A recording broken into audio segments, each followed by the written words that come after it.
ಬೊಮ್ಮಾಯಿ ಅವರ ಗೆಲುವು ಬಹಳ ನಿಶ್ಚಿತವಾಗಿದೆ. ಇವತ್ತು ಜನರು ಹುಸಿ ಭರವಸೆಗಳನ್ನ ನಂಬೋದಿಲ್ಲ. ನಮ್ಗ 5 ಗ್ಯಾರಂಟಿ ಅನುಕೂಲ ಆಗ್ಯಾವ್ರಿ.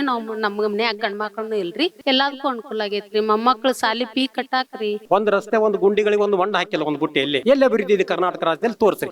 ಇಲ್ಲ ಆನಂದ ಸ್ವಾಮಿ ಗಡದೇವರ ಮಠ ಅವರಿಗೆ ಕಷ್ಟ ಇಲ್ಲ, ಎಲ್ಲಾ ಹೆಣ್ಣು ಮಕ್ಕಳು ಜೇಕಾರ ಹಾಕ್ತಿವಿ ಸರ್. ಅದೇನ ಗ್ಯಾರಂಟಿಯಿಂದ ಯಾರಿಗೂ ಒಳ್ಳೇದಾಗಿಲ್ಲ. ನಮ್ಗೊಂದ್ ತಂದಿ ಸ್ಥಾನದೊಳಗ್ ನಿಂತು ನಮ್ಗೆಲ್ಲಾ ಸಹಾಯ ಮಾಡ್ಯಾರ್ರಿ. ಬಸ್ ನಲ್ಲಿ ಒಳ್ಳೆ ಹೆಣ್ಮಕ್ಳು ಕುತ್ಕೊಳಕ್ ಜಾಗ ಇಲ್ಲ ಅಂತ ಪರಿಸ್ಥಿತಿ ಉಂಟಾಗಿದೆ. ಹೆಣ್ಮಕ್ಳು ಸಹಕಾರ ಕೊಡ್ತೀವಿ. ಒಂದ್ ಬಸ್ಸನ್ನು ಎಕ್ಸ್ಟ್ರಾ ಮಾಡಿದ್ರಲ್ಲ ಸರ್ ಸಿದ್ದರಾಮಯ್ಯ ಅವರು. ಒಂದೊಂದ್ ಜಿಲ್ಲಾಕ್ 15-16 ಬಸ್ ಎಕ್ಸ್ಟ್ರಾ ಮಾಡಿದ್ರಲ್ಲ. ಈಗ ಕಾಂಗ್ರೆಸ್ ಗೌರ್ಮೆಂಟ್ ಅಧಿಕಾರಕ್ಕೆ ಬಂದು 1 ವರ್ಷ ಆಯ್ತು, ಯಾವುದೇ ಅಭಿವೃದ್ಧಿ ಇಲ್ಲ. ಎಲ್ಲ ತಗೊಂಡೋಗಿ ಅದಕ್ಕೆ ಹಾಕ್ತಾ ಇದಾರೆ. ಇಂದಿರಾ ಗಾಂಧಿ ನಮ್ಗೆಲ್ಲಾ ತಂದ್ ಕೊಟ್ಟಿದ್ದು. ಇನ್ಕ 6 ರೂಪಾಯಿಗೊಂದು ಸೀರೆ, 11 ರೂಪಾಯಿಗೊಂದು ದೋತ್ರ ಫಸ್ಟ್ ಮಾಡಿದವ್ರು ಯಾರು? ಅವರೇ ತಂದದ್ದು ಸರ್.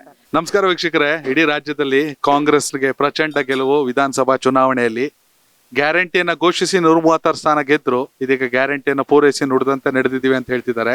ಅತಿ ದೊಡ್ಡ ಪಾಲು ಮಹಿಳೆಯರಿಗೆ ಗ್ಯಾರಂಟಿಯಲ್ಲಿ ಗೃಹಲಕ್ಷ್ಮಿ ಆಗಿರ್ಬೋದು ಅಥವಾ ಬಸ್ ಆಗಿರ್ಬೋದು, ಉಚಿತ ಬಸ್. ಏನ್ ಹೇಳ್ತಾರೆ, ನಾವಿವತ್ತು ಹಾವೇರಿ ಗದಗ ಲೋಕಸಭಾ ಕ್ಷೇತ್ರದ ಮಹಿಳಾ ಮತದಾರರನ್ನ ಮಾತಾಡ್ಸೋಣ. ನಮಸ್ತೆ, ನಿಮ್ಮ ಹೆಸರು? ನಮಸ್ಕಾರ. ಮಲ್ಲವ್ವ ಬಸವರಾಜ್ ಮೆಣಸಿನ್ಕಾಯಿ ರೀ. ನಾವು ನಮ್ಗ 5 ಗ್ಯಾರಂಟಿ ಅನುಕೂಲ ಆಗ್ಯಾವ್ರಿ. ನಮ್ಗ ಮನ್ಯಾಗ ಗಂಡ ಮಕ್ಕಳನ್ನು ಇಲ್ರಿ, ನಾವೆಲ್ಲಾ ಮಕ್ಳ ಕಡೆ ಹೋಗಾಕನ್ರಿ, ದೇವ್ರಿಗೆ ಹೋಗಾಕ ಎಲ್ಲದಕ್ಕೂ ಅನುಕೂಲ ಆಗೈತ್ರಿ. ಮೊಮ್ಮಕ್ಳು ಸಾಲಿ ಫೀ ಕಟ್ಟಾಕ್ರಿ, ಎಲ್ಲಾ ರೀತಿಲಿಂತ್ರ ಅನುಕೂಲ ಆಗೈತ್ರಿ. ನಮ್ ರೇಷನ್ ರೊಕ್ಕ ಬೀಳ್ತಾವ್ರಿ. ಈಗ 10ನೇ ಕಂತನು ಬಂದೈತ್ರಿ ಸರ್. ನಮ್ಗ ಒಂದ್ ತಿಂಗಳು ಮಿಸ್ ಬಂದೈತ್ರಿ. 10ನೇ ಬಂದೈತ್ರಿ. 1 ತಿಂಗಳು ಮಿಸ್ ಆಗಿಲ್ರಿ. 10ನೇದ್ದು ಬಂದೈತ್ರಿ ಸರ್. ನಮ್ಗ ಎಲ್ಲಾ ರೀತಿಲಿಂತ್ರ ಅನುಕೂಲ ಆಗೈತ್ರಿ. ನಾವು ಬಡವ್ರಿ, ದುಡ್ಕೊಂಡ್ ತಿನ್ನೋರು, ನಮ್ಗೂ ಗಂಡ ಮಕ್ಳನು ಇಲ್ರಿ. ಇದ್ರಲಿಂತ್ರ ನಮಗ್ ದೊಡ್ಡ ಸಹಾಯ ಆಗೈತ್ರಿ. ಹ್ಞೂನ್ರಿ. ಇಲ್ಲಿ ಯಾರು ಸ್ಪರ್ಧೆ ಮಾಡೋರು ಗೊತ್ತಾ? ಇಲ್ಲಿ ಆನಂದ ಸ್ವಾಮಿ ಅವ್ರಿ, ಗಡ್ಡದ ದೇವ್ರ ಮಠ ರೀ.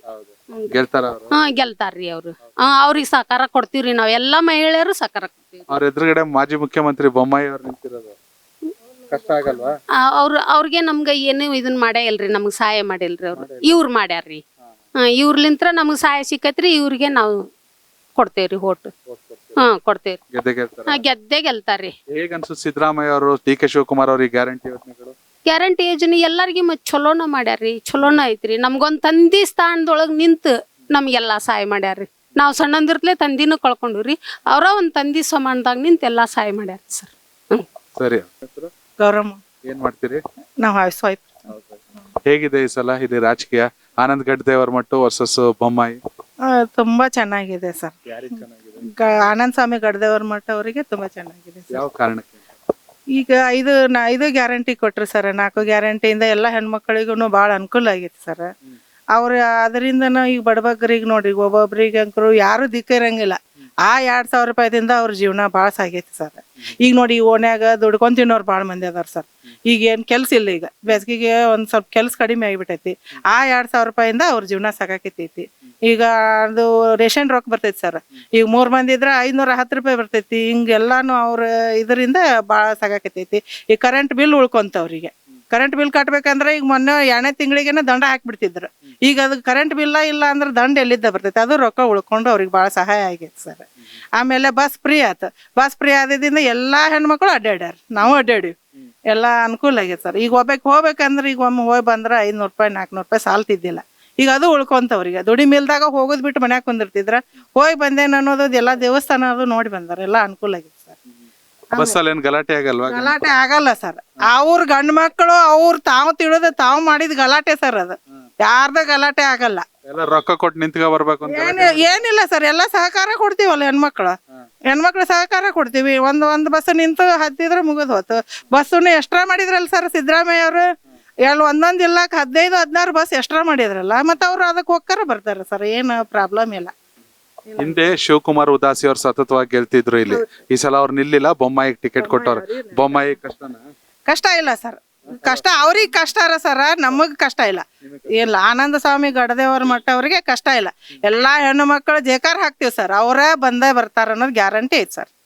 ಅವರೇ ಬರ್ತಾರ ಸರ್. ಹಿಂದಕ್ಕೆ ಇಂದಿರಾ ಗಾಂಧಿ ನಮ್ಗೆಲ್ಲಾ ತಂದ್ ಕೊಟ್ಟಿದ್ದು. ಇನ್ಕ 6 ರೂಪಾಯಿಗೊಂದು ಸೀರೆ, 11 ರೂಪಾಯಿಗೊಂದು ದೋತ್ರ, 10 ರೂಪಾಯಿಗೊಂದು ವಸ್ತ್ರ ಕೊಡ್ತಿದ್ರು. ಅದರಿಂದ ನಮ್ ಜೀವನ. ಗಂಡಸತ್ತವ್ರು ಮಾಡಿದವ್ರು ಯಾರು ಸರ್? ಫಸ್ಟ್ ಮಾಡಿದವ್ರು ಯಾರು? ಅವರೇ ತಂದದ್ದು ಸರ್. ವೃದ್ಧಾಪ್ಯತನ ಮಾಡಿದವ್ರು ಯಾರು? ಅವರೇ ತಂದವ್ರು. ಇದನ್ನೆಲ್ಲಾ ಮಾಡಿದವ್ರು ಯಾರ್ರಿ? ಅವ್ರೆ. ಹಿಂದಕ್ಕೆಲ್ಲ ನಾವು ಗೌರ್ಮೆಂಟ್ ಗರ್ಲ್ ಹೈಸ್ಕೂಲ್ನಾಗ ಕಲಿತಿದ್ದೀವಿ ಸರ್. ಅವ್ರು ಯಾವಾಗಿಂದ ನಮಗೆ 70 ರೂಪಾಯಿ ಫೀಸ್ ಇದ್ರ 30 ರೂಪಾಯಿ ಮಾಡಿದ್ರು ಅವ್ರು. ನಾವು ಅಲ್ಲಿಂದ ಸ್ಕೂಲ್ ಕಲಿತು ನಾವು ಈಗ ಇಷ್ಟೆಲ್ಲ ಜನರಿಗೆ ಇದು ಮಾಡ್ತೀವಿ ಅವ್ರದ್ದೇ ಸರ್ ಇಲ್ಲಿ ಬರೋದು. ಕಾಂಗ್ರೆಸ್ಸೇ ಗೆಲ್ತೈತೆ ಸರ್, 100% ಕಾಂಗ್ರೆಸ್ ಗೆಲ್ತೈತೆ ಸರ್. ಸರಿ ಅಮ್ಮ, ಥ್ಯಾಂಕ್. ನಿಮ್ಮ ಹೆಸರು? ನಮ್ಮ ಹೆಸರು ಲಲಿತಾ ಅಸೂಟಿ ಅಂತ. ಏನ್ ಮಾಡ್ತೀರಿ ನೀವು? ನಾವು ನಗರಸಭೆ ಸದಸ್ಯನಿದ್ದೀವಿ. ಹೇಗಿದೆ ನಿಮ್ ಪ್ರಕಾರ ಈ ಸಲ? ಈ ಸಲ ಚಲೋ ಐತ್ರಿ ಸರ್, ಚೆನ್ನಾಗೈತ್ರಿ. ಆನಂದ್ ಗಡ್ಡದೇವ್ರ ಮಠ ಅವ್ರು ನಿಂತಾರಲ್ರಿ ಕ್ಯಾಂಡಿಡೇಟ್, ಈಗ ಅವ್ರು ಪಕ್ಕಾರಿ ಗೆಲ್ಲೋದ್ರಿ. ಗ್ಯಾರಂಟಿ ಎಲ್ಲ ಬರ್ತಿದೆ? ಎಲ್ಲ ನಮಗ್ ಬರೋದಿಲ್ರಿ ಸರ್. ನಾವ್ ಮತ್ತೀಗ್ರಿ ಸದಸ್ಯನಿದೀನಿಲ್ರಿ ಸರ್, ನಮ್ಗೆ ಏನಿಲ್ರಿ. ನಾವು ಎಲ್ಲರಿಗೂ ಎಲ್ಲರಿಗೂ ನೀವು ಕೊಡ್ತಾ ಇದ್ದೀರಾ? ಇಲ್ಲಿ ಕೇಳ್ರಿ ಸರ್, ಪ್ರತಿಯೊಬ್ಬರಿಗೆ ಕೇಳ್ಸ್ರಿ. ನಾ ಹೇಳೋದ್ ಬೇಡ್ರಿ ಸರ್, ಅವ್ರನ್ನ ಕೇಳ್ರಿ, ಅವ್ರ ಹೇಳ್ತಾರ್ರಿ. ಎಲ್ಲಾ ತಿಂಗಳು ಈಗ ಅವ್ರ ಬಾಯಿಲಿಂದ ಕೇಳ್ರಿ ಸರ್. ನೀವು ಜಗ್ ಹೆಲ್ಪ್ ಮಾಡ್ಯಾರಿ ಅವ್ರು. ನಾವ್ ಯಾವ ದೇವಸ್ಥಾನ ನೋಡಿದ್ದಿಲ್ಲ, ಎಲ್ಲಾ ದೇವಸ್ಥಾನ ನೋಡಿದ್ವಿ. ಎಲ್ಲೆಲ್ಲ ಹೋಗಿ ಬಂದ್ರಿ? ಧರ್ಮಸ್ಥಳ ಪರಮೇಶ್ವರ ಎಲ್ಲಾ ನೋಡ್ ಬಂದಿರಿ, ಎಲ್ಲಾ ಹೋಗಿ ಬಂದಿರಿ. ಈಗ ಸರ ಈಗ 5 ವಾರ ಇದಕ್ ಹೋಗಿದ್ದೀರಿ, ಭುವನೇಶ್ವರಿಗೆ ಹೋಗಿದ್ದೀರಿ ಸರ. ಹ್ಞೂನ್ರಿ, ಅಲ್ಲಿ ಅದನ್ನೇ ಬೇಡ್ಕೊಂಡ್ ಬಂದಿರಿ, ನಮ್ಮ ಮಜ್ಜಾರ್ ಬರ್ಲಿ, ನಮ್ಗೆ ಇನ್ನು 8,000 ರೂಪಾಯಿ ಆಗ್ಲಿ ಅಂತ ಇದು ಒಂದು ಕೇಳ್ಕೊಂಡಿವ್ರಿ. ನಮ್ಗ ದುಡಿದು ಬ್ಯಾಡ್ರಿ ಸರ್, ನಮ್ಗೆ ಇಷ್ಟ, ನಮ್ಗ ಆಗ್ತಾರೆ ಎಲ್ಲಾ. ನಮ್ಗ ಅವ್ರ ಮುಂದ್ ಬಂದ್ರ ಸಾಕ್ರಿ ನಮ್ಗ. ಹಾನ್ರಿ, ಸಿದ್ದರಾಮಯ್ಯ ಅವ್ರು ಚಲೋ ಮಾಡ್ತಾರೆ. ಎಲ್ಲಾರು ಚಲೋ ಮಾಡ್ತಾರೆ. ಇಲ್ಲ ಆನಂದ್ ಗಡ್ಡದೇವ್ರ ಮಠ ಕೇಳ್ತಾರ? ಅವರು ಗೆಲ್ತಾರೆ ಸರ್, ಗೆಲ್ತಾರೆ ಸರ್. ಸರಿ, ನಿಮ್ಮ ಹೆಸರು? ಲಲಿತಾ. ಏನ್ ಮಾಡ್ತೀರಿ ನೀವು? ನಾವು ಕೆಲ್ಸಕ್ಕೆ ಹೋಗ್ತೇವ್ರಿ, ಸಿಕ್ಕಾಗ ಅಷ್ಟ ಹೋಗೋದ್ರಿ. ಹೇಗಿದೆ ನಿಮ್ ಪ್ರಕಾರ ಈ ಸಲ? ಈ ಸಲ ಚಲೋ ಐತಲ್ರಿ, ಕಾಂಗ್ರೆಸ್ ಚಲೋ ಐತಿ, ನಾವು ಅದಕ್ಕೆ ಹಾಕೋದ್ರಿ. ನಮ್ಗೆ ಯಾವತ್ತಿದ್ರು ಅವ್ರ ನಮಗ ಏನಾದ್ರು ಅವ್ರ ಬಂದ್ ಅವ್ರನ್ನ ಕೇಳೋದ್ರಿ. ನಾವು ಎಂದು ಬಿಟ್ಟಿಲ್ರಿ, ನಾವು ಅವ್ರಕ್ಕ ಹಾಕೋದ್ರಿ. ಇಷ್ಟೆಲ್ಲ ಹೆಲ್ಪ್ ಐತಿನೂ ಐತಿ, ನಮ್ಗೆ ಎಲ್ಲದಕ್ಕೂ ಸಹಾಯನೂ ಐತಿ. ಬಡ್ರ ಮಕ್ಳು ನಮ್ಮ ಮಕ್ಕಳಿಗೆ ಒಂದು ಟೈಮ್ ಇಲ್ಲಂದ್ರು ನಮ್ಗೆ ಈಗ ಅದ ರೊಕ್ಕ ಎಷ್ಟು ಸಹಾಯ ಆಗೈತ್ರಿ ಹೇಳ್ಬೇಕಂದ್ರ ನಾವು ಅವ್ರಿಗೆ ಹಾಕೋದ್ರಿ. ನಾವು ಅವ್ರನ್ನ ಗೆಲ್ಸೋದ್ರಿ. ಹೆಚ್ಚು ಮತಗಳಿಂದ ಗೆಲ್ತಾರೆ? ಹೆಚ್ಚು ಮತಗಳಿಂದ ಗೆದ್ದು ಬರ್ತಾರ ಅಂತ ನಮಗ ನಂಬಿಕೆ ಪೂರ್ತಿ. SC ಮೋರ್ಚಾ ಅಧ್ಯಕ್ಷ. ಹಿರೇಕೆರೂರು ಇಲ್ಲಿ ಹೇಗೆ ನಡೀತಾ ಇದೆ? ಹಾವೇರಿ ಲೋಕಸಭಾ ಚುನಾವಣೆಯಲ್ಲಿ ಬೊಮ್ಮಾಯಿ ಅವರ ಗೆಲುವು ಬಹಳ ನಿಶ್ಚಿತವಾಗಿದೆ. ಇವತ್ತು ಮೋದಿ ಅವರ ಒಂದು ಶಾಶ್ವತ ಗ್ಯಾರಂಟಿ ಜನರು ಆಶೀರ್ವಾದ ಮಾಡ್ತಾರೆ. ಬೊಮ್ಮಾಯಿ ಅವರು ಮುಖ್ಯಮಂತ್ರಿಗಳಾಗಿರ್ತಕ್ಕಂಥ ಸಂದರ್ಭದಲ್ಲಿ ಈ ಜಿಲ್ಲೆಗೆ ಹಲವಾರು ಕಾರ್ಯಕ್ರಮಗಳನ್ನು ಕೊಟ್ಟಿದ್ದಾರೆ. ಸೊ ಅದನ್ನು ನೆನಪಿನಲ್ಲಿ ಇಟ್ಕೊಂಡು ಇವತ್ತು ನಮ್ಮ ಹಾವೇರಿ ಮತ್ತು ಗದಗ ಲೋಕಸಭಾ ಚುನಾವಣೆಯಲ್ಲಿ ಸುಮಾರು 1 ಲಕ್ಷಗಳಿಗಿಂತ ಅಧಿಕ ಮತಗಳಲ್ಲಿ ಇವತ್ತು ಭಾರತೀಯ ಜನತಾ ಪಾರ್ಟಿ ಅಭ್ಯರ್ಥಿ ಬಸವರಾಜ ಬೊಮ್ಮಾಯಿ ಅವರಿಗೆ ಗೆಲ್ಲುವುದು ನಿಶ್ಚಿತವಾಗಿದೆ. ಬಿಜೆಪಿ ಮೋದಿ ಯಾವತ್ತಿದ್ರು ಪ್ಲಸ್ ಮೋದಿ ಪ್ರಧಾನಿ ಆಗ್ಬೇಕನ್ನೋ ಕೂಗು, ಆದರೆ ಕಾಂಗ್ರೆಸ್ ಗ್ಯಾರಂಟಿಯನ್ನ ಹೇಳದಂತೆ ನಡ್ಕೊಂಡಿದೆ, ಪೂರೈಸಿದೆ ಅಂತ ಜನ ಹೇಳ್ತಾರೆ. ಗ್ಯಾರಂಟಿಗಳು ಇವತ್ತು 30% ಅಷ್ಟೇ ಜನರಿಗೆ ರೀಚ್ ಆಗಿದೆ. ಇನ್ನೂ ಕೆಲವರಿಗೆ ಯಾರಿಗೂ ಕೂಡ ರೀಚ್ ಆಗಿಲ್ಲ. ಇವತ್ತು ಆರ್ಥಿಕ ದಿವಾಳಿತನ ರಾಜ್ಯದಲ್ಲಿ ಯಥೇಚ್ಛವಾಗಿ ಕಂಡು ಬರ್ತಾ ಇದೆ. ಹಾಗಾಗಿ ಆ ಗ್ಯಾರಂಟಿಗಳು ಇವತ್ತು ಜನರು ಹುಸಿ ಭರವಸೆಗಳನ್ನು ನಂಬೋದಿಲ್ಲ. ಮೋದಿಯವರ ಒಂದು ದೂರದೃಷ್ಟಿ ಕಾರ್ಯಕ್ರಮಗಳನ್ನು ಜನರು ಒಪ್ತಾರೆ. ಮೋದಿಯವರ ಗೆಲುವು ಬಹಳ ಸ್ಪಷ್ಟವಾಗಿ 400 ರೀಚ್ ಆಗ್ಲಿಕ್ಕೆ ಯಾವುದೇ ಅಭ್ಯಂತರ ಇಲ್ಲ ಅಂತಕ್ಕಂಥದ್ದು ನನ್ನ ಭಾವನೆ. ಬಸವರಾಜ ಬೊಮ್ಮಾಯಿ ಅವರು, ಅವ್ರ ತಂದೆಯವರು ಕೂಡ CM, ಅವರು ಕೂಡ CM ಆದವರು, ಗೃಹ ಸಚಿವರಾಗಿ ಸಾಕಷ್ಟು ಕೆಲಸಗಳನ್ನು ಮಾಡಿದ್ದಾರೆ, ಮುಖ್ಯಮಂತ್ರಿಯಾಗಿ. ಇವೆಲ್ಲವೂ ಅವ್ರಿಗೆ ಎಷ್ಟು ಶ್ರೀರಕ್ಷೆ ಆಗುತ್ತೆ? ಬೊಮ್ಮಾಯಿ ಅವರ ಅನುಭವಗಳು ನಮ್ಮ ರಾಷ್ಟ್ರಕ್ಕೆ, ಇವತ್ತು ರಾಜ್ಯಕ್ಕೆ ಮಾತ್ರ ಇತ್ತು, ಈಗ ಅದು ರಾಷ್ಟ್ರ ಮಟ್ಟಕ್ಕೆ ವಿಸ್ತರಣೆ ಆಗ್ತಕ್ಕಂಥ ಸಂದರ್ಭ ಒದಗಿ ಬಂದಿದೆ. ಅವರ ನೀರಾವರಿ ಇಲಾಖೆ, ಗೃಹ ಖಾತೆ ಮತ್ತು ಮುಖ್ಯಮಂತ್ರಿಯಾಗಿ ಹಲವಾರು ಅನುಭವಗಳನ್ನು ತೆಗೆದುಕೊಂಡಿದ್ದಾರೆ. ಮತ್ತು ರಾಜಕೀಯ ಮಂತ್ರಿಯಿಂದ ಬಂದಿರೋದ್ರಿಂದ ಅವರ ಅನುಭವಗಳು ಈಗ ರಾಜ್ಯಕ್ಕೆ ಅಷ್ಟೇ ಸೀಮಿತ ಆಗೋಣ ಅಂತ ಹೇಳಿ ಇವತ್ತು ವರಿಷ್ಠರು ಅವರನ್ನ ರಾಷ್ಟ್ರ ಮಟ್ಟಕ್ಕೆ ಇವತ್ತು MP ಚುನಾವಣೆ ನಿಲ್ಲಿಸಿದ್ದಾರೆ. ಅವರು ಗೆಲುವು ನಿಶ್ಚಿತ ಆಗ್ತಾರೆ. ಅವರು ಗೆಲ್ಲೋದು ಅಷ್ಟೇ ಸತ್ಯ, ಅವರು ಕ್ಯಾಬಿನೆಟ್ನಲ್ಲಿ ಸಂಪುಟದಲ್ಲಿ ಸಚಿವರಾಗಿ ಕೇಂದ್ರ ಸಚಿವರಾಗ್ತಾರೆ ಅಂತಕ್ಕಂಥದ್ದು ನನ್ನ ಮನೋಭಾವ. Thank you. ಹೆಸರು? ಬಸವರಾಜ್ ಕಾಲುವಳ್ಳಿ, ಮಾಜಿ ತಾಲೂಕಾ ಪಂಚಾಯತಿ ಸದಸ್ಯರು. ನಾವು ಹಿರೇಕೆರೂರಿಂದ ಬಂದಿದ್ದೇವೆ. ಹೇಗಿದೆ ಈ ಸಲ ಹಾವೇರಿ ಗದಗ? ಹಾವೇರಿ ಗದಗ ನಮಗೇನು ಈ ಚುನಾವಣೆ ಟಫ್ ಅನ್ಸೋದಲ್ಲ. ಯಾಕಂದ್ರೆ ಒಂದ್ ಕಡೆ ಮೋದಿ, ಇವತ್ತು ಸೆಂಟ್ರಲ್ ಲೆವೆಲ್ನಲ್ಲಿ ಮೋದಿ ಇದ್ರೆ, ಇವತ್ತು ಕರ್ನಾಟಕದ ಲೆವೆಲಲ್ಲಿ ಇಬ್ಬರು ಮೋದಿಗಳು ಅದಾರೆ. ಒಬ್ಬರು ಯಡಿಯೂರಪ್ಪನವರು, ಇನ್ನೊಬ್ಬರು ಬೊಮ್ಮಾಯಿ ಅವರು. ಇವರಿಬ್ಬರು ಮುಖ್ಯಮಂತ್ರಿ ಸ್ಥಾನದಲ್ಲಿದ್ದು ಅನೇಕ ಕಾರ್ಯಕ್ರಮ ಇಲ್ಲಿ ಏನಾಗಿದೆ, ಆ ಕಾರ್ಯಕ್ರಮಗಳು ಇವತ್ತು ಮೋದಿಯವರು ಏನು ಕಾರ್ಯಕ್ರಮ ಕೊಟ್ಟಿದ್ದಾರೆ ಅದಕ್ಕಂತೂ 2 ಪಟ್ಟು ಕಾರ್ಯಕ್ರಮವನ್ನ ಶ್ರೀಯುತ BS ಯಡಿಯೂರಪ್ಪನವರು ಕೊಟ್ಟಿದ್ದಾರೆ ಮುಖ್ಯಮಂತ್ರಿ ಆದಾಗ. ತದನಂತರ ಬೊಮ್ಮಾಯಿ ಅವರು ಅವಕಾಶ ಬಂದು ಬೊಮ್ಮಾಯಿ ಅವರು ಮುಖ್ಯಮಂತ್ರಿ ಆದಾಗ ಅವರು ಅಪ್ಪನು ಸಹ ಇವತ್ತು ಈ ರಾಜ್ಯದಲ್ಲಿ ಒಳ್ಳೆ ಒಂದು ಕೆಲಸವನ್ನು ಮಾಡಿ ಒಂದು ಆಡಳಿತವನ್ನು ಕೊಟ್ಟಂತ ಮನುಷ್ಯ. ಅಂತರ್ಮಗ ಆಗಿ ಇವರು ಹುಟ್ಟಿ ಒಂದು ಬಡ ಮಂತ್ಯಾನದಲ್ಲಿ ಒಬ್ಬ ರೈತನ ಮಗನಾಗಿ ಹುಟ್ಟಿ ಎಲ್ಲಾ ಸಮುದಾಯವನ್ನು ಅವರು ಗಮನದಲ್ಲಿಟ್ಕೊಂಡು ಇವತ್ತು ಯಾವುದೇ ಒಂದು ಸಮುದಾಯದಲ್ಲಿ ಅವರು ಗುರ್ಸ್ಕೊಂಡಿಲ್ಲ, ಎಲ್ಲಾ ಸಮುದಾಯನೂ ಎತ್ತಿಡ್ತಾರೆ. ಅವರ ಕಾನ್ಸ್ಟಿಟ್ಯೂಷನಲ್ಲಿ ಇವತ್ತು ಮುಸ್ಲಿಮ್ಸ್ ಜನ ಭಾಳ ಇದ್ದಾರೆ. ಅಂತಲ್ಲಿ ಅವ್ರು ಗೆದ್ದು ಬರ್ತಾರೆ.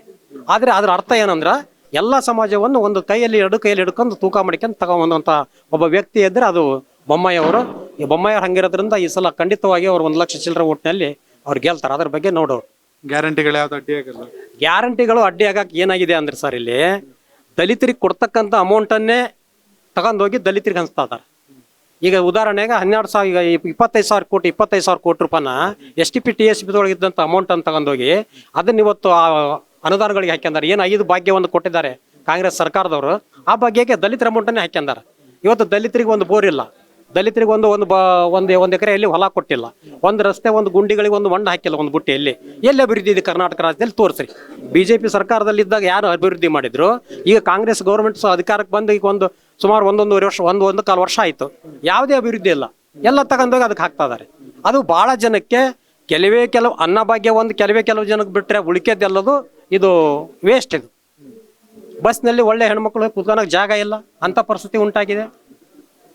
ಏನು ಮಾಡಿದ್ದಾರೆ ಇವರು? ಒಂದು ಕುಡಿಯೋಕೆ ಒಂದು ನೀರಿನ ವ್ಯವಸ್ಥೆ ಇಲ್ಲ ಎಲ್ಲಿ. ಇವತ್ತು ಇಡೀ ಬೆಂಗಳೂರಲ್ಲಿ ನೀರಿನ ವ್ಯವಸ್ಥೆ ಏನಾಗಿದೆ ಅಂತಂದ್ರೆ ಇವತ್ತು ಪರದಾಡ್ತಿದ್ದಾರೆ ನೀರು.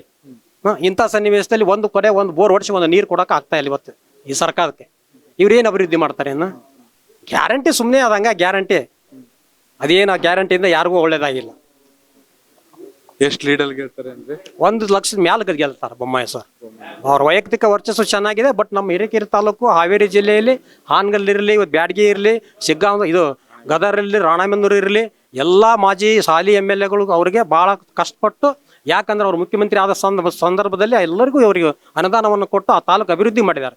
ಆ ಜನ ಏನಿದೆ ಇವತ್ತು ಬೊಮ್ಮಾಯಿ ಅವ್ರನ್ನ ಗೆಲ್ಸೇ ತೀರ್ಬೇಕು. ನಾವು ಗೆಲ್ಲಿಸಿ ನಾವು MP ಇದರಲ್ಲಿ ಅವ್ರನ್ನ ಆರಿಸಿ ಕಳಿಸ್ಬೇಕು. ಅಲ್ಲಿ ಅವರು ಒಂದು ಮೋದಿಯವರ ಜೊತೆಗೆ ಸೇರ್ಕೊಂಡು ಒಳ್ಳೆ ಒಂದು ಪೋರ್ಟ್ಫೋಲಿಯೋ ಪೋಸ್ಟ್ ಕೊಡ್ತಾರೆ ಅವರಿಗೆ.